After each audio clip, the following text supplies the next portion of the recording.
Hello, hello, hello. This is the Bench podcast with me, Ethan Cunnison. Down bottom corner, we got Georgie B. Say hello. Hey guys, welcome back to the Bench podcast. And then top corner, we got Alex King. Say hello. Hey guys, it's Vicstar123. Welcome to the Bench podcast. No, hello everyone. You're watching too much Sidemen, Kingy. Seems like you are, mate. Guys, it's all the memes of other websites, but carry on. Yeah. Stop looking at indecent websites, mate. Anyway. Okay, so we've got a jam-packed episode for today. But lads, how are you two doing? Let's inform the fans of how we're doing. This. I mean, it's obviously if you've asked us this question before, Ethan, in like three attempts. We're doing great, mate. All good on this end. We're at you, Kingy. I'm alright. How are you? All right. You've asked me again. I've already told you. Ethan, how are you? I'm good. Coming from work, do the podcast, watching football. Yeah, we recorded this about 4 times. We've tried an attempt, but it's hopefully this will be the right one now. So let's. Yeah. Speaking about watching football, I think we should start the podcast with what's starting to see the league taking shape a little bit. Most teams have got either like 12 to 10 games left. Top of the table, even though they lost, I think probably City going to win the league. Top four's kind of getting shape with Chelsea winning today 2-0. But the relegation battle, I think that's where it's heating up, lads. I think that's where it's heating up. Sheffield United winning a couple of games compared to the were last season. But I'm saying from 18th to around even 13th, I think from Crystal Palace downwards, like anyone could get sucked in around there. So what are your thoughts? Do you want to start, Kingy? Yeah, go on. I think obviously we know that I think Sheffield United have gone. I think West Brom. I mean, they're not out of it, but they're not. I don't think they're going to claw back an 8-9 point deficit unless they go on a run of games and win, which I suppose is possible. But you know, it's going to have to be a pretty quick turnaround. So for me, those two are gone. And then obviously Fulham, picking up a bit of form recently and winning games. Brighton, which I think have been a bit unlucky because they've been playing well, but just haven't been scoring enough goals and putting in good performances. I mean, when I watched them against Leicester for the first half an hour, they played really some good football. But obviously, at the end of the day, they end up losing, which is, frustrating. I mean, there's been a few games I've seen this season or I've watched, and I remember when they played Man United at Brighton, the second game, Brighton were by far the better side. I mean, they hit the woodwork like 5 times. They ended up losing 3-2. So, on another day, they'll look back, and if they did get relegated, they'll look back at games where they haven't done enough or they haven't scored, and that's been their problem because they play some good football, but obviously they leak a few goals sometimes as well.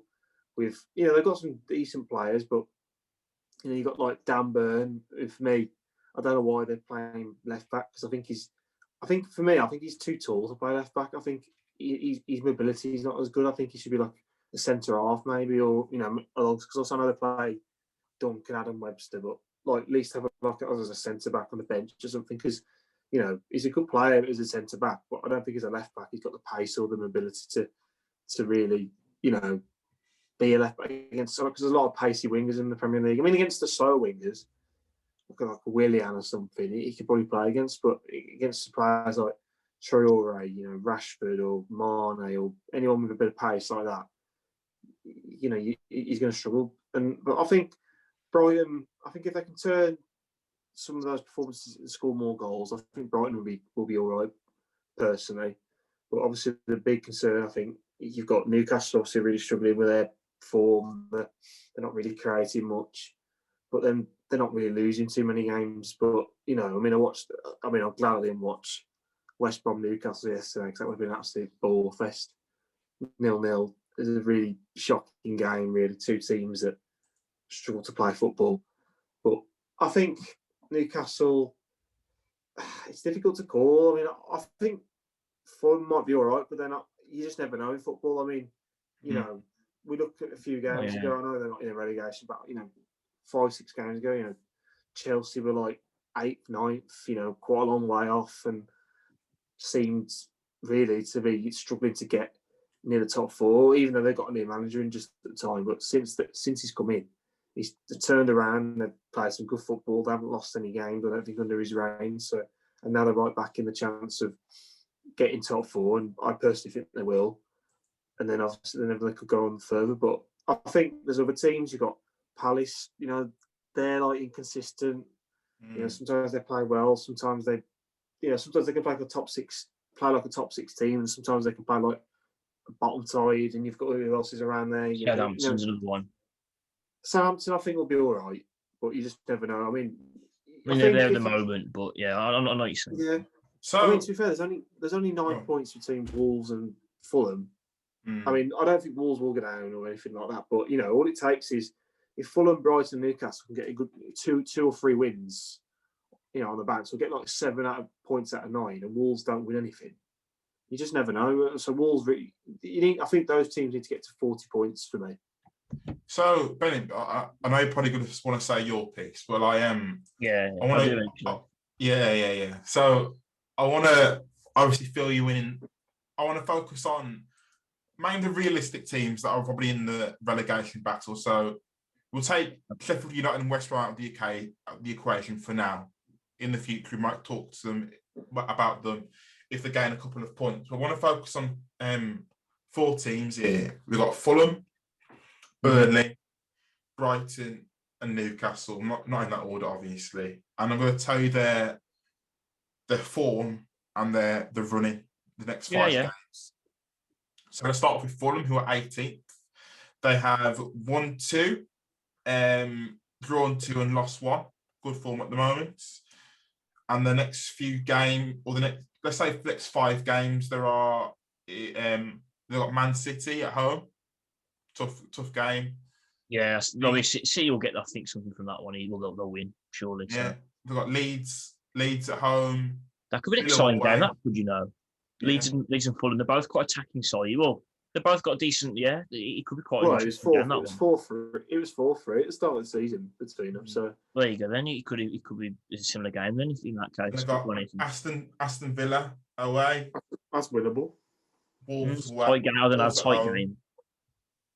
Wolves at home and Wolves at home. I'll win that. And then Arsenal away.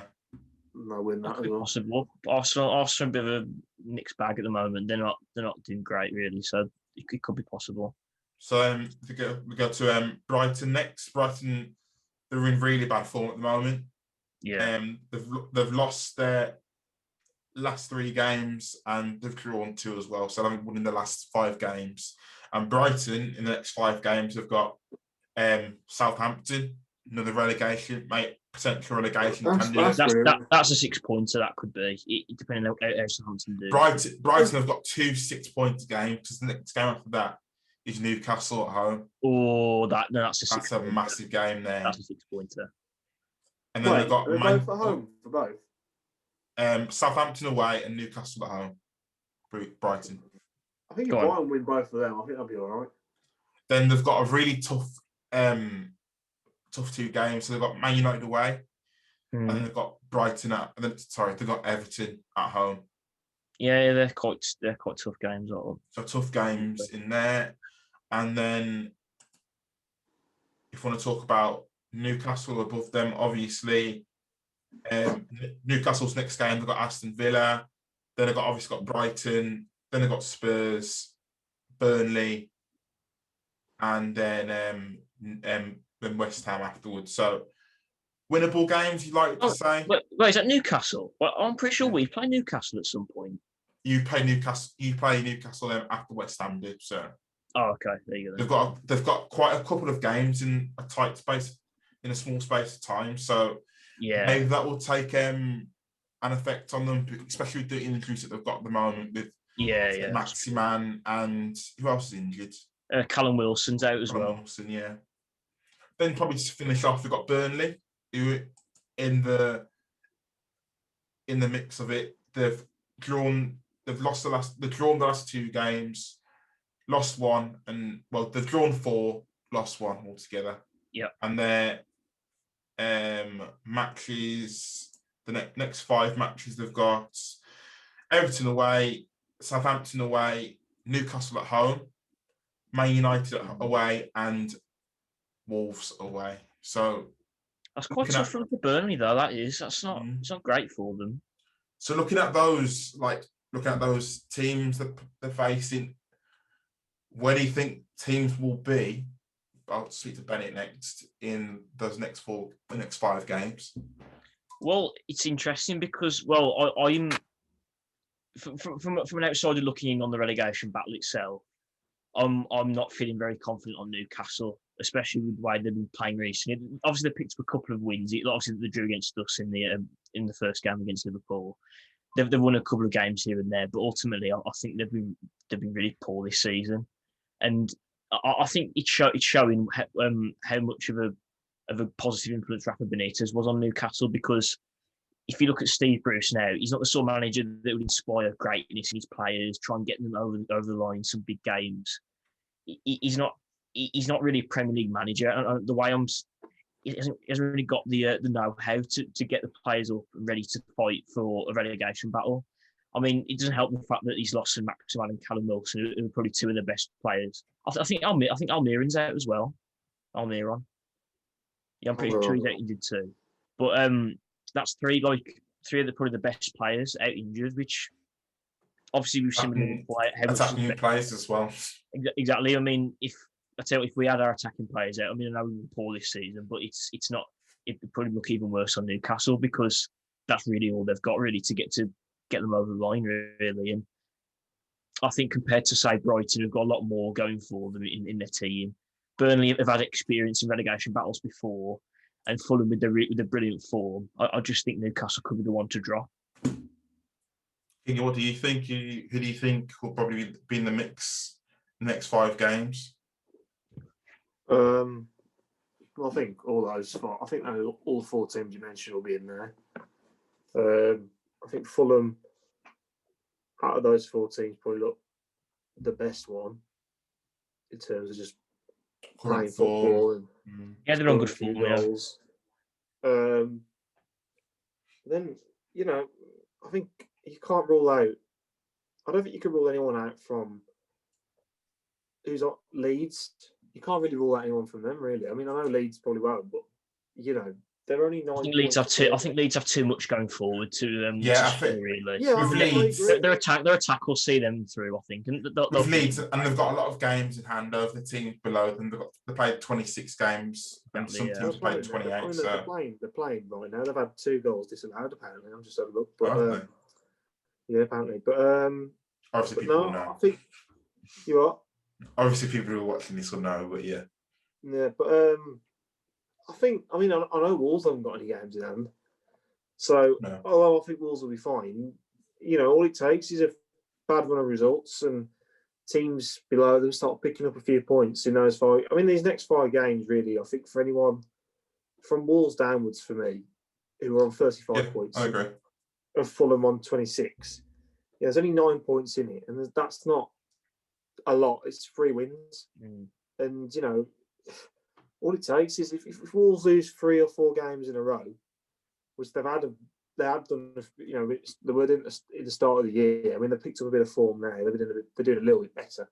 So they've been really inconsistent. Wolves this season. I know we've discussed it on a previous podcast, but they've been a bit. Well, I think from what they've done the last few weeks, I don't think they'll be relegated now. But they're in a great place, personally. I don't think they've been relegated, but obviously they're not. They're nowhere near the team they used to be. Oh no. I think with Wolves, like even though City beat them 4-1 when they played against each other, Wolves actually played pretty well against Man City, and they didn't do anything. Well, no, but like to nullify City for that long, even though they lost concentration towards the end. But then again, that's the thing, Wolves seems to be better against the big sides, though. If you think about it, obviously they beat Arsenal. I know they had Arsenal had a few men sent off that game. They seem to do well against those sorts of teams, and obviously the teams that maybe around then they start to. Because there are Villa, maybe the Wolves are a big side. They should have beat Villa. They should have won that game. Yeah, sorry, it's a bit of guilt edge miss. He should have buried that off. I saw that chance. Cody should have scored 2. Mm. I mean, the thing is for Wolves is they can't put the ball in the back of the net. Yeah, they're losing. Look at Lost it. It doesn't help. It doesn't help that they've lost a player like Jimenez, though. Jimenez was a brilliant striker for Wolves. You know, you have got players out there. You know, you've got players. You know, sign someone from Real Sociedad who, you know, who's done nothing. He might as well not even been on the pitch. See, he's like an opposite striker to Jimenez. Jimenez has got more movement than Jose. Yeah. Jose's more of a target man. Even though you look at Jimenez and you think he's more of a target man, but his movement. He's got great. Fabio Silva, they should play him more because he actually moves about. He's got a bit about him. He at least tries to. Yeah, but he's a kid though. You can't. We said this back in the Wolves podcast. You can't bring on a 17-year-old to bail you out all the time. He needs to. Well, either way, he's still young. He's still young. They need goals. They need goals from elsewhere. And I know Pedro Neto's been on form at the moment. And where's Pedence? What's Pedence been doing? Darwin Troyer hasn't. I don't think he scored this season. And he's got an assist as well. I don't think he has. No, like he's not anything really. He's not like even though he's got his physical build and he does contribute. He does contribute. He's not no, but statistically, he hasn't got any goals or assists, which Wolves desperately need at the moment. For an attacking player, you need to have goals and assists, and he's not providing that. Stats aren't good, but like he's still. The thing is, he puts in good balls, and the forwards aren't finishing it. So you know, really, if Jimenez was playing, and some of the balls he was playing in and setting up.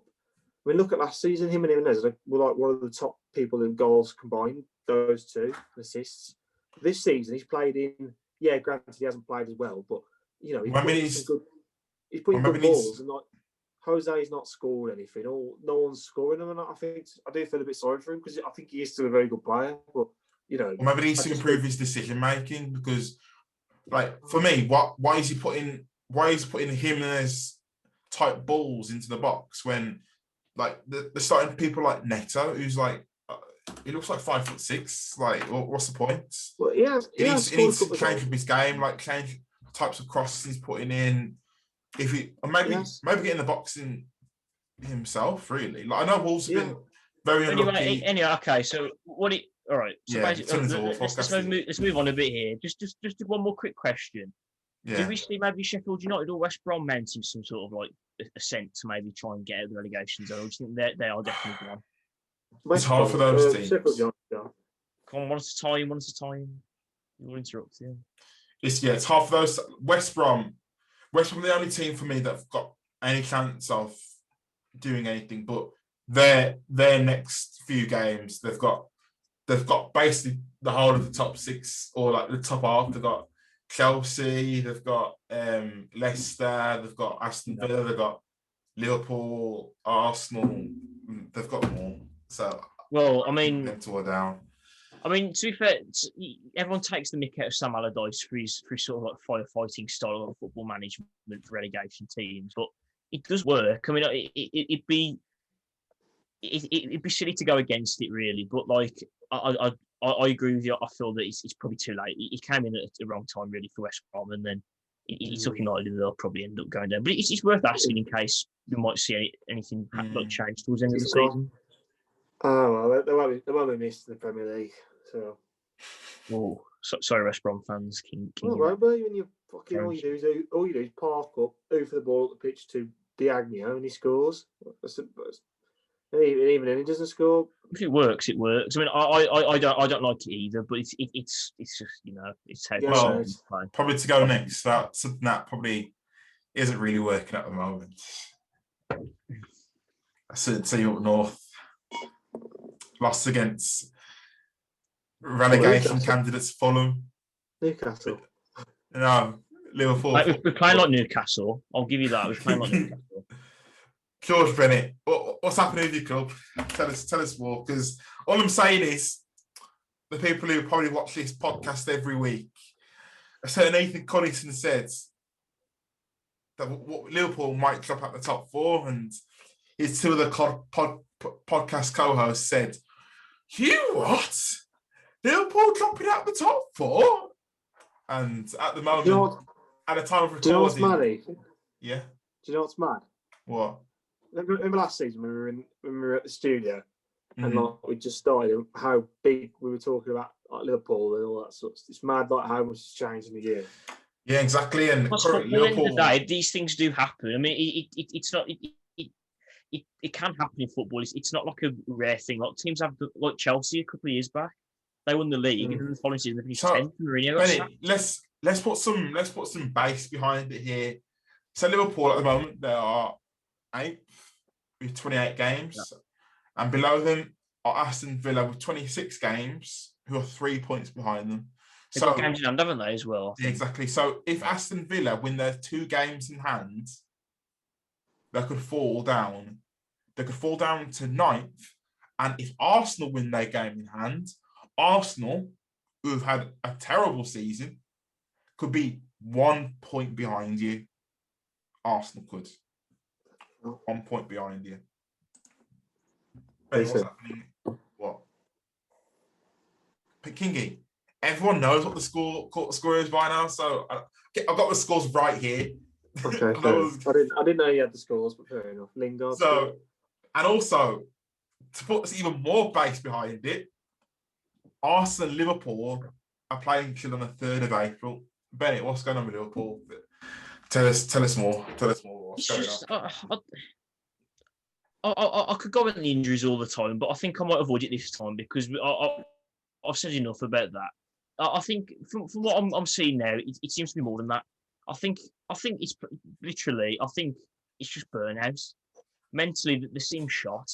They seem honestly tired at the moment. I mean, it's understandable with what the last 3 seasons. Obviously, see a couple of years back, obviously we got to the Champions League final against Real Madrid. We lost, which is fair enough. Following season, we finished second and got to won a Champions League. And then obviously last season, we under a COVID like lockdown, obviously towards the second half of the season, we won the league. It just seems like maybe the players seem to be burnt out or just maybe just tired of playing in the same ways we've been playing for the last couple of years. Benny, you're making a really good point there because as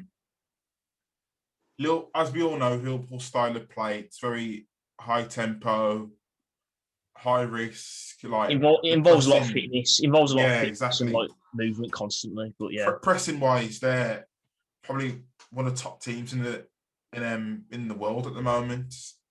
But as you say, were obviously, but as he said, this is so you've got when you nearly won the Champions League, when you won the Champions League, finish second as well, and finished second by point as well, by point. But and then when you won the league, that's 3 seasons of this high press, high intensity football, and you try and do it for a 4th season, and your players are burnt out. Like Mane's looking non-existent. Salah is banging in the goals, but he can't do it all by himself. Firmino, but we all know about Firmino, and the one star player you brought in Thiago, he doesn't fit that style of play. And when you need a player who's going to probably be one of your star names, they need to either be out the side and ease into the style of play or hit the ground running. But I don't think Thiago's done either, realistically. The thing is, you can't. It's been hard to try and ease a player like Thiago in the team because of. I know, obviously, I wanted to try and avoid the injury issue, but it doesn't help when Henderson have been a bit in and out the side each like, for the whole season. If you had those 2 in there, that Thiago's a different story altogether. I don't think it's fair to blame Thiago for the way we've been playing, really. But Benny, I think you bought the wrong player, honestly. Even you can say that with hindsight, though, because look at obviously he's not been performing well this season. But during the summer, everyone was lauding Jurgen Klopp about when we signed Thiago. He can keep the winning mentality going because of his Bayern Munich days and obviously his Barcelona days. And yes, but I think those people that laud the signing of Thiago, and I'm probably one of them, and I probably didn't look into it as much as I should have.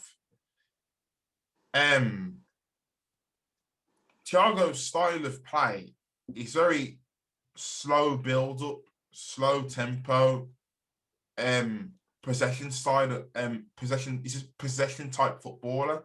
Well, maybe Unless Klopp's trying to evolve this Liverpool side into it. Like I don't know why he signed him. that must be that seems to be the reason for me. I mean, look, the way that he is obviously, obviously we've seen him play a few times for Liverpool this season. He just seemed to slow the play down a little bit, and that obviously could be down to the fact that maybe Jurgen Klopp wanted to try and change the way we play, and obviously to maybe a more possession based side, which kind of makes sense in the fact that like obviously with like fatigue and burnout, and obviously like mental burnout too. Don't forget, obviously because we've had like a long time playing this way, and it can take a toll on players mentally too. I just obviously with the injuries that doesn't help the situation, but I just feel maybe I feel we're running out of ideas in a lot of areas. I mean, like obviously we can talk about the defensive problems all day because we've covered that so many times in the last couple of weeks. Obviously, you've got the attack as well. That's been off form. Maybe obviously players about for me especially has been found out because of he in that past Liverpool side of why we've become so successful.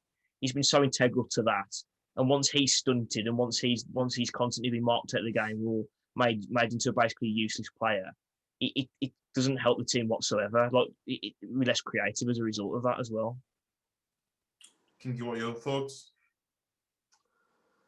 I think I kind of agree with what George said. I mean, it's one of them. I mean, you know, after 3 good seasons of good progression and you know being the best team in Europe and you know best team in England, you know, I mean, I think without the injuries, I think Liverpool would be a bit higher, but I still think they'd be struggling a bit. But I just think the teams right now, I just think that you know they can't really catch a break. And when you go on when you lose 1 or 2 games, you just go on a bad run of form. And it's a bit like when I remember when I know obviously this happened a lot quicker than what's happened to Liverpool, but I remember when Ollie came in at Man United and we started off really well. Oh yeah. And then we lost a couple of games, and then for the rest of the season couldn't win. We didn't win for like 6-7 games. Because Ollie, I remember. Go on. We just kept losing games, and we just couldn't pick any results up. And you know, everyone was getting really frustrated. The team just looked absolutely shot of confidence. And I think Liverpool are going through that at the moment. I mean, hopefully, you know, for Liverpool fans and for Liverpool, I mean, you know, they've got like you know, if they can get through against Leipzig, which I think they should do. I mean, the 2-0 up, but you know, you never know. I mean, Leipzig could turn that over. You know, all it takes is an early goal for Leipzig, and I'm surprised actually Liverpool beat Leipzig because Leipzig are doing pretty well, and I didn't expect them to beat Leipzig. But to be fair, what I noticed in the Leipzig game, they made 2 very like big errors, which ultimately cost them the 2 goals. So obviously, Upamecano had a shocking game. I remember that day, and obviously Salah made him pay on that regard. Exactly. Your goals weren't due to 2 months of brilliance. So they only made those 2 mistakes. That's why I think maybe Upamecano is a little bit overrated. But you know, going back well off the point. Anyway, but Liverpool for me, I think if they can get a good result, tomorrow or Wednesday when they play, and then they can kick on and maybe just get a couple of wins before the international break. Liverpool may have a good end to the season, but I think for me, top 4's it's not going to happen. I don't think for me because they've got 7 points behind Chelsea and 10 points off Leicester and 11 points off us. So I think, but to be fair, I think for Liverpool actually, if they did finish like 8th, 9th, I don't think it'd be a bad thing for them because next season then they could just like concentrate on the Premier League and concentrate on other cups. You say that the UEFA Conference League starting this upcoming season, and that's another European competition, which I think you have to get below than 10. Yeah. And you know what though? You know what? You say that. I haven't done too much research in what teams will be in the UEFA Conference League, but I think that could destroy Liverpool even more because if you think about logically, the teams that will be in the UEFA Conference League, they're going to be teams like in countries that that will involve like going over like long flights, and I don't know I don't know what days the UEFA Conference League is going to be in. If it's going to be like on a Friday or Thursday, same as Europa League. And anyway, the way I see it is really, I'm not one of them people because since the Fulham game, I've seen some right idiots on Twitter. I mean, you get them anyway because it's Twitter at the end of the day. You get some absolute. I was going to swear then, but I calmed down. But you get some right idiots who say we should get rid of Jurgen Klopp. Why on earth you want to get rid of Jurgen Klopp, the man who's got us our first league title in 30 years, got us a Champions League finals. He's made us play some of the best football I've seen at Liverpool. He's brought some of the best players some of the best players that I've ever seen come to Liverpool. I don't see what would be a good thing to get rid of Jurgen Klopp. And look, if you're going to get rid of Jurgen Klopp, who are you going to bring in? Like who's out there? Who's out there? You say that. There's a certain Liverpool legend that's done a pretty big thing. Yeah, I think he's done good things. That's any positive I can take from this weekend that Stevie G has actually got himself a league title. Yeah, so I think that's a great segue. Oh, we didn't plan this at all. Don't yeah, we didn't plan this. It's a great segue to congratulate Rangers for winning their 55th Scottish Premier League title. What? Yeah, 55th. 55th. Exactly. Yeah, I've looked it up. They're the second most successful in league titles behind I think Al Hilali in Egypt. What? They've won the second most league titles in world football. I mean, there's only 2 teams in the Scottish League, really. Anyway, isn't there?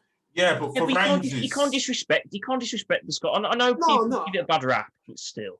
I mean, to be fair, don't get me wrong. I think if it could be any team. If you go unbeaten in a league season, that's a very. I mean, obviously the season hasn't finished yet, and I do think Rangers might lose a game now they're champions because I think they might be a bit complacent. They want to focus on the Europa League because they're in the round of 16 in the Europa League. You know what? I think Rangers could go far in the Europa League, you know. It's worth a go. I mean, they've won the league. They can focus all on the Europa League now. Yeah, but go far, you know. The thing is, if Rangers won't win the Europa League, they're not going to. No, we've got to give it a go, haven't you? I mean, yeah, but I think the league's done now. Think about it logically. The further you go into the Europa League, the more money that'll probably come into Rangers, and then the more players that could be. Who have they got next? Who have they got? Let's have a look. Is it Slavia Prague? What was Slavia Prague? Yeah, it's Slavia Prague. Slavia Prague, yeah. Winnable They're game. not a bad story. They beat Leicester. Exactly. Yeah, but I mean, I think Liège were tougher, seeing that they played last round. These are doable games. That's Antwerp. Sorry, it's my mistake. Antwerp. These are doable games, and once I remember me and Bennett had a walk the other day, and I think when it comes to these cup competitions, it's when the quarterfinals, semi-finals, you start to think, you know what? I think we've got a route to the final here. Yeah, he's got experience of Gerard's got experience of managing big games in Europe. He knows how it works. He's won the UEFA Cup before, and Champions League before. Obviously, he knows European football, so it's worth a go. We've got a tougher game. We're not talking about United King. Yeah, we're not just United. This is Rangers. We're trying to give them a job because it's a big moment for Rangers. It's been a long time coming, to be fair. I mean, everyone knows the story of how they got demoted to the Scottish League 2 back in 2012 because I think they got liquidated. That the club they technically formed a new club from what I've read up on it, but there's a lot of debate whether in fact they're actually like a brand new club or they're just a team that's just been reformed, which has been quite. To be fair, they still managed to get like 55,000 fans in when they were in League 2. Yeah, they're still getting big attendances. So they're a big team. We've said this before. That's Rangers why are a massive club.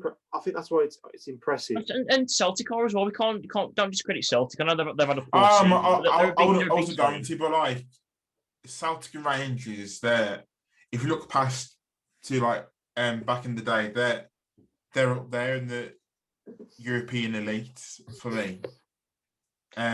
Obviously, win the Cup Winners' Cup in 1972. Rangers were that. UEFA, go on. UEFA Cup runners-up in 2008. So, like, they're a big club, and to come from not winning, obviously becoming liquidated, as you said, not winning a title since 2011, to basically come back from the depths to winning the title with unbeaten, let's say. Like, even though he's a Man United rival, but you got to congratulate Steven Gerrard and what he's done for Rangers. It's crazy because it's only his third. I think it's his third year in management. So I won't count his under 23 spell at Liverpool because he was like a coach, really.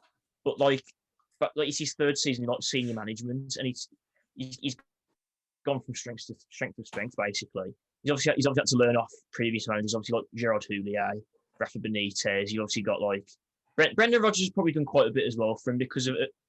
Obviously, based on the fact that obviously he's since been in Scottish football and he obviously knows how that works. And obviously Gerard's done a lot with say players like Alfredo Morelos, which it shows how good of a manager he could be if he can deal with a player like Morelos, who's been known to be a bit of a hothead and get a few red cards. It's quite interesting in that way. So, as a manager, and it shows how he's got a good temperament, you know. So you made a good point there, Bennett, with Steven Gerrard, and obviously he's done a great job at Rangers, but maybe the question is now he's arguably done what he needs to do at Rangers. What he's not going to be at Rangers all of his career. What's probably next for Steven Gerrard? What do you think is going to be his next move, and what do you think should be his next move? If you know what I mean. Liverpool in 3 years' time. Well, I think if Gerrard's smart, which he's not, I'd say he's quite smart in that way. I feel that he needs to look at what happened to Frank Lampard at Chelsea.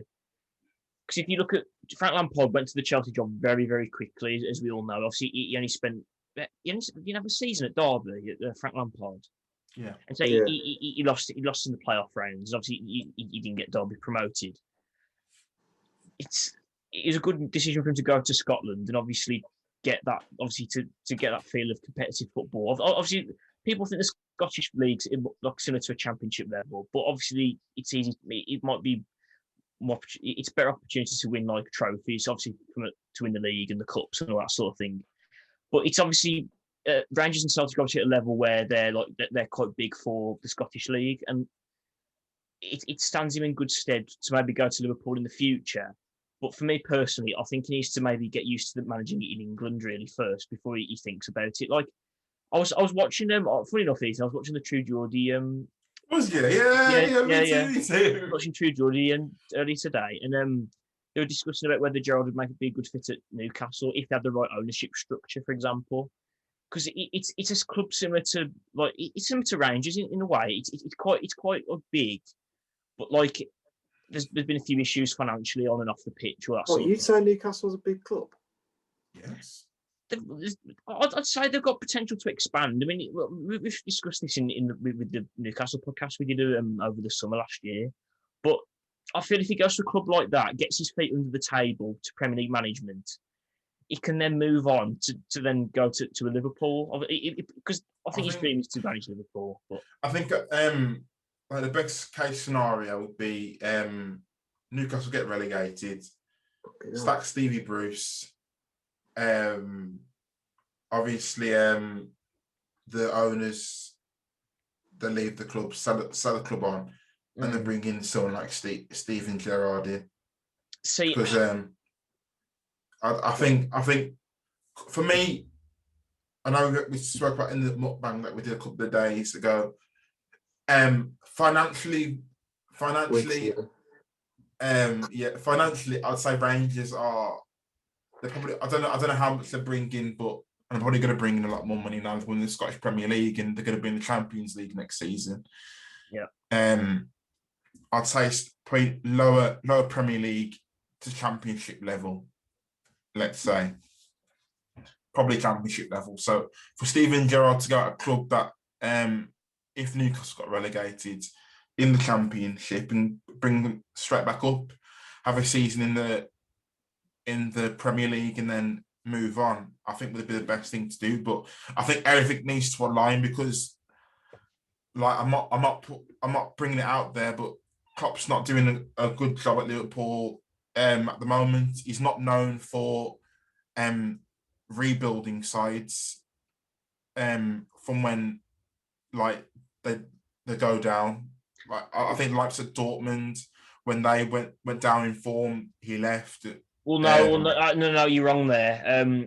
Actually, well, the board did get rid of him, and since then there's been interviews since with the Dortmund board, and they said they've actually regretted getting rid of Jurgen Klopp because they know how important he was. He left himself. The board didn't sack him. He resigned. But you've got to be honest.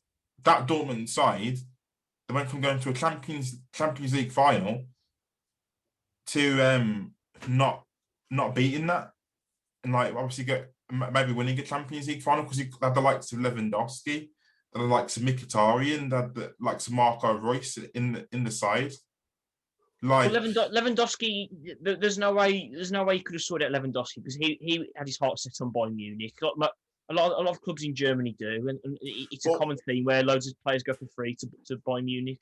All I was going to say is I've heard there's links with the Germany job with Jurgen Klopp, and I do think that's his next career choice. And I think things would very need to align with whenever Jurgen Klopp leaves Liverpool, either if it's in 2 seasons or in 3 seasons. But for Steven Gerrard to, he has to be really careful where his next move is because I think it makes or breaks his career.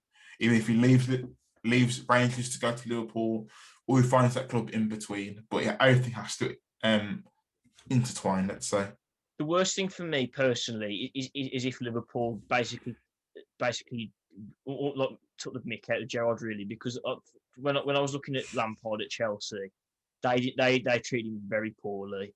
They didn't give him enough time to build the squad that he needs to build. And obviously, they haven't been great this season until Tuchel's now come in, and he's worked quite well for them. But I feel that they've treated him really badly, and they've not given him the time and day to make a stamp on the Chelsea side. And what Chelsea fans probably won't see it as like a black mark on his Chelsea career because obviously of all the stuff he's done as a player. But it's not going to be a nice thing to look back on when they say, "Oh, Lampard didn't really do anything for us as a Chelsea manager," and I don't want that to happen to Gerrard because he deserves to a final. Say again. They got onto a final, I suppose. They didn't win. They didn't win it. No, they lost to Arsenal. Oh, they didn't win, yeah. I don't want that to happen to Gerrard because for what he's done for Liverpool, he deserves better than that. If he ever becomes Liverpool manager, he needs to be given the right time to build that squad. Very true. So, by to end it off, where do you think Rangers will? League's obviously done. Where do you think Rangers going to sit in the Europa League if they're going to fully concentrate on it? Kingy, where do you think? Quarterfinals. Quarterfinals? Bennett, what are you thinking? I'm inclined to agree with quarterfinals, but it all depends on the draws, really. I mean, if luck goes their way, they could even get to the semis, depending on who they get. I don't think they'll get to the final. I think that'll be too far for them. But if they can get to a semi-final in the Europa League, that's a big achievement for a Scottish football side. Who do you think will get to the final? Well, that's what we don't know, do we? Look, United are up there, obviously, and then you've got maybe. I think one of whoever wins the tie out of United and AC Milan for me, they'll reach the final. Who do you think will win? Who do you think will win? AC Milan or Man United? Depends what team we bring out. You see the Man United podcast, King. We've talked. You're not doing it Man United. No, I'm just predicting it. Yeah, fair enough. Yeah, but we're not doing it all about Man United. This was Rangers, but you know. Yeah, but we're talking about Europa League quickly, just to finish off. No, there's no point. Leave it there. But I think for me, this Rangers team, they've got potential, maybe to reach a final. I don't know. And if Steven Gerrard reached a final of this Rangers side, wow. I think you've got to maybe Liverpool might have to bite the bullet with Jurgen Klopp and bring him in. No, let's not get ahead of ourselves. I'm trusting Jurgen here. I think he'll rebuild this side, whatever happens. Okay. Trust in Jurgen. Yeah, But yeah, I think we should. Hashtag, Go on. just hashtag free Takumi. That's what I just say. That's- Get him back. Get him back. Anyway, Takumi. But yeah, I think we should leave it there, guys. Right. Got a quick one today. You know the usual. Like, share, subscribe, all the good stuff. It's goodbye from me, Kingy. Say goodbye. Bye, everyone. Georgie B. see you later, and thanks for watching. And see you soon, guys. Peace. Good evening, everybody. A pleasure and a privilege, as always, to be at Anfield, where we are hoping for another miracle like Istanbul. Shaqiri in his own half rolls it square towards Matin. Mitchell